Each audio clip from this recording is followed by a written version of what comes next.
Brought to you by Rockwood, building better RVs, making smarter RVers.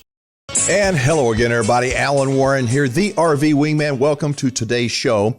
Coming up, you're going to hear some great advice in what we're calling straight talk from a cop. Yep, a policeman, a cop who loves to RV, and he's got a ton of good information to share that will help keep you and your family very, very safe. And in case you don't know it, 2021 is going to present a lot of challenges in terms of trying to get a good campsite booked, because more RVs are on the road today than ever before, and campgrounds are booking up big time. Our correspondents, the RV Odd Couple, will talk about the situation and give you some ideas on how to not be left out of the game this year in terms of finding those really good campsites. But I want to start out with a few words about those old classic travel trailers that we seem to be seeing so often lately. Who doesn't love seeing those old bumper pulls from the 60s and earlier? You know, many of them are just beautiful. So much care has been put into them. An old travel trailer from the 60s may have only brought not even $1,000 10 years ago. Today, that same travel trailer could easily bring $3,000, $4,000, $5,000 or more. And as cute as those little buggers are, and they're definitely cute, I got to tell you, most of those little trailers are not very safe. Many of them are downright dangerous. Even many of the ones that look great with cute paint jobs and nice interior decor, they're hiding something that a would-be buyer needs to know about.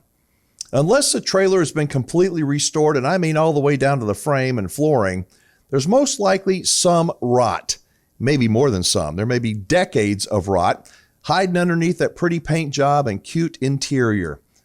Anywhere along where the edge of the roof meets the edge of a side panel, and especially around the corners, are the most likely places where water has been able to access inside.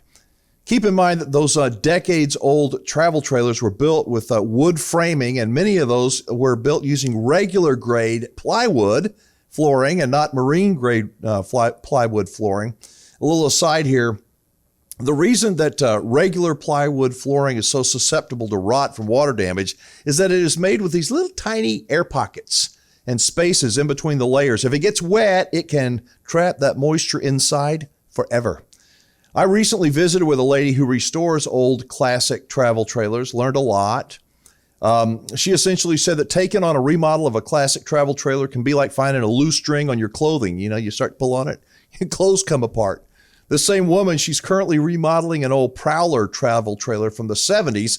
She started out by having to replace a small little piece of rotted wood on one of the rear corners.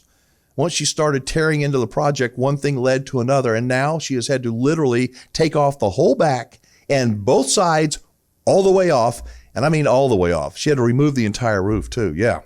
My advice for anybody who's thinking about buying an old bumper pull is to have an RV inspector give it a good hard look before you pull the trigger. It could save you from buying a hunk of junk and a rolling bunch of headaches. All right, up now real quick, let's check in with our friend Anthony Yoder from Rockwood Flagstaff as the RV Education Initiative continues, designed to help make you a smarter RVer and a happy camper. What are some of the biggest screw-ups that you see RVers make after they purchase their RV?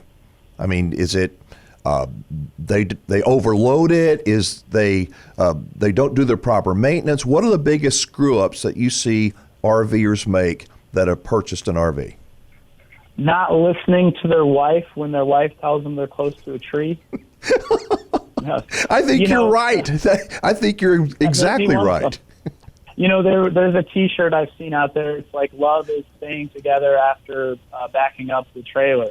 And we posted that on our Facebook page, and it got more engagement than anything we've probably ever had because everyone can relate to it, right? So, yeah, not everyone's used to pulling a large trailer behind them and backing in a large trailer. So I know one of the things can be, getting into brush that you shouldn't get into. But another big thing is loading. How do I load my trailer? Where do I want to put everything? Ideal towing is you want to have about 12 to 15% of your weight, of your total trailer weight, on your tongue, and that's going to pull better. Mm-hmm. If you've got too much weight in the back, that trailer is not going to pull as well as it should. You're going to have a little bit of the tail wagging the dog scenario. So, again, that's another thing where you can go on YouTube and find videos on how to properly load your trailer and how to properly do the small maintenance items. I think another big thing, too, is checking tire pressures. And so that's one before every trip. You should inspect all your tires for sure. Make sure they're inflated properly. That's one of the reasons we've now done a tire pressure monitoring system standard. It makes you check that. It tells you if you haven't checked it.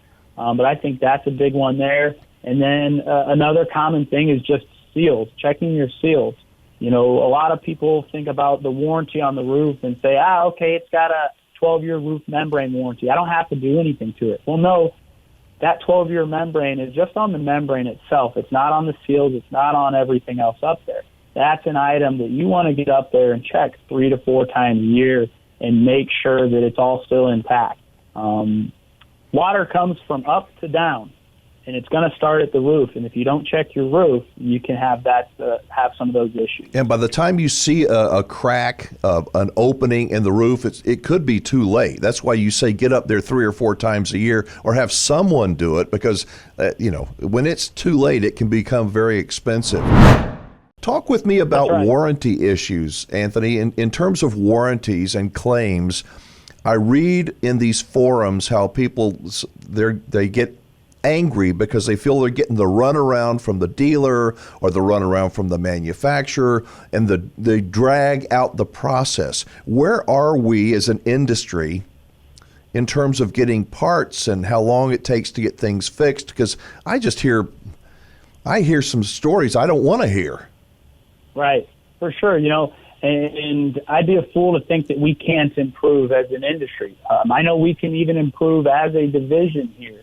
And it's something that we've been working to not only hire more staff to be able to field the increased demand that, more trailers are selling now than ever, so we know there's going to be more issues. So we're trying to staff more. But a lot of times, I think it boils down to sometimes miscommunication. So anytime, I'd say one of the more common items to go bad in a trailer are your appliances. And those are all vendors that pretty much supply the entire industry. So whether you buy brand X or brand Y, they're all pretty much going to be using a Dometic fridge or, a Suburban water heater or something along the lines. It's all going to be very similar.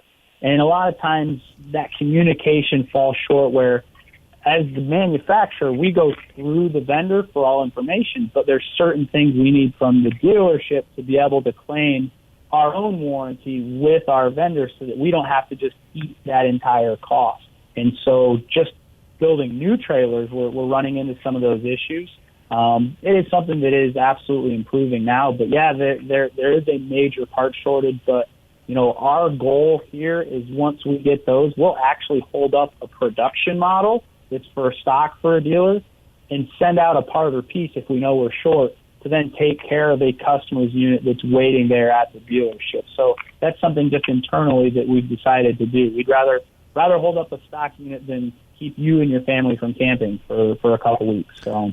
Yeah, I've heard horror stories about people that have dropped off their RV thinking it's going to take a week, maybe 2 to get fixed, and it turns into 2, 3, 4 months, and that they miss camping season. They got to make their payments, and it's you can't blame people for getting upset, and that's why for sure, and that goes back to the dealer situation, the relationship you have with the dealer. A good dealer will be honest with you and say, hey, it could be 3 months or whatever it happens to be, and at least right. It's not a surprise to you, the consumer.